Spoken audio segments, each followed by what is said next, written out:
karena kebijakan-kebijakan wakil rakyat di DPR RI, di DPRD provinsi atau bahkan mungkin DPRD kota itu yang menimbulkan kontroversi sehingga masyarakat bergejolak, sehingga mereka turun ke jalan mendemo.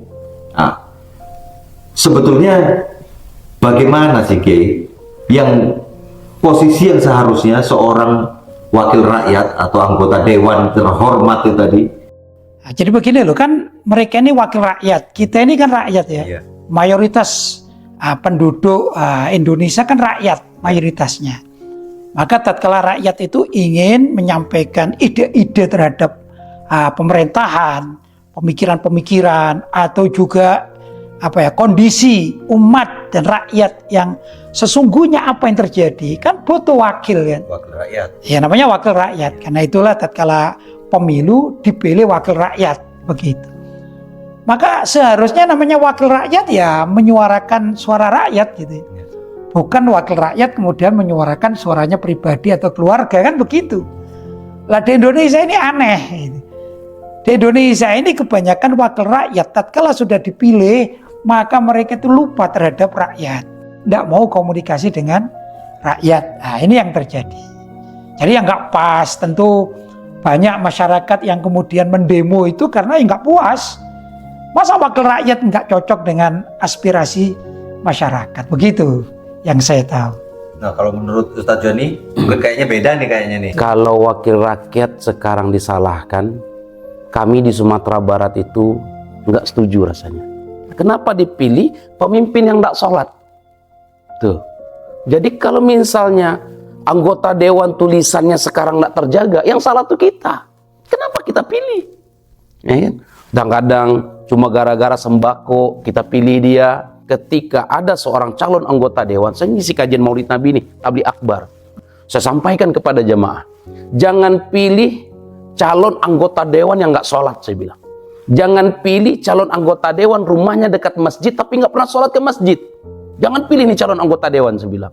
Ini calon anggota dewan munafik, saya bilang. Saya sampaikan kata Buya Hamka. Kata Buya Hamka, kalau ingin melihat orang Islam, lihat dia ketika sholat hari raya Idul Fitri. Kalau ingin melihat orang beriman, lihat dia sholat subuh di masjid. Kalau ingin melihat orang munafik, maka lihat dia sholat subuh di masjid.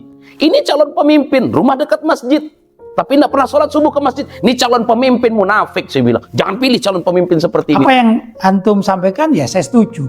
Tapi masalahnya sekarang ini kita tidak bisa memilih orang-orang yang kita percaya bisa mewakili rakyat, karena yang kita percaya itu bukan anggota dari suatu partai yang ada di Indonesia. Sedangkan anggota-anggota atau calon-calon anggota DPR itu adalah orang partai.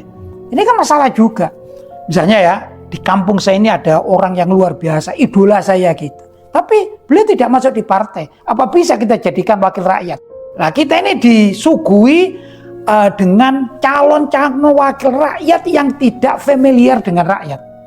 Saya mau protes ini ya, sama pusat ini ya, sama Jakarta lah gitu. Di Malang ini ada wakil rakyat yang terpilih absolut, tapi orangnya tidak pernah ke Malang. Kenapa? Karena dia sebagai penyanyi atau artis, akhirnya namanya ini menjadi daya tarik. Nah masyarakatnya kalau disuruh kriterianya itu orang yang sholat, masyarakatnya juga ya jarang yang sholat kadang-kadang. Jadi suka yang memang tidak sholat, kan repot jadinya. Artis ketemu orang tidak sholat dipilih lah. Kalau kita kan enggak, karena kita orang masjidan, orang majelis, kita pilih orang-orang yang sesuai dengan kriteria syariat, itu kita. Masalahnya kan Indonesia. Nah kita hanya bermohon, jadilah masyarakat normal, itu aja lah. Manusia normal, wong dia itu wakil rakyat, minimal bisa berpikir. Oke lah, misalnya mereka tidak mau agama ya, oke lah. Tapi sebagai manusia, hendaknya mewakili rakyat. Namanya juga Dewan Perwakilan Rakyat, bukan Dewan Perwakilan Keluarga, apalagi Dewan Perwakilan Pribadi. Kalau kita bicara kerakyatan, memang kalau kita sebagai orang masjid ya, saya sepakat dengan apa yang antum sampaikan kan gitu. Memang di Sumatera Barat itu memang kami itu yang paling tertinggi itu di Sumatera Barat itu ulama, Masya Allah. Paling tertinggi. Jadi apa kata pemimpin, apa kata ulama, maka ulama dulu yang didengar.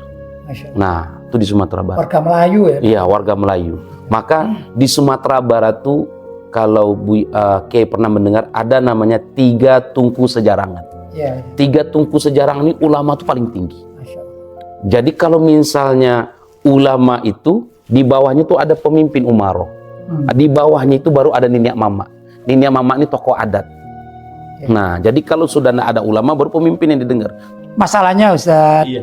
Indonesia sekarang kan tidak seperti itu, tidak padang. Iya. Maka ada animo masyarakat mengatakan Indonesia gelap. Kan begitu kan? Iya. Kenapa? Karena masyarakat apalagi juga pemimpinnya tidak dekat dengan syariat Islam. Iya. Bahkan sebagian mereka KTP-nya Islam tapi alergi terhadap syariat Islam. Saya juga kadang-kadang curiga, jangan-jangan besok-besok yang masuk surga cuma KTP-nya saja. Kan begitu ya. Ini kan muskil gitu. Ustaz. Iya, iya, iya. Makanya ya, saya paling tidak gini ya, rata-rata anggota DPR yang di pusat lah, saya katakan di pusat lah, yang di Domo kan kemarin di pusat utamanya ya, Betul, betul. minimal kan gitu, ayolah tengok syariat Islam, ayolah tengok ajaran-ajaran yang dibawa oleh para ulama.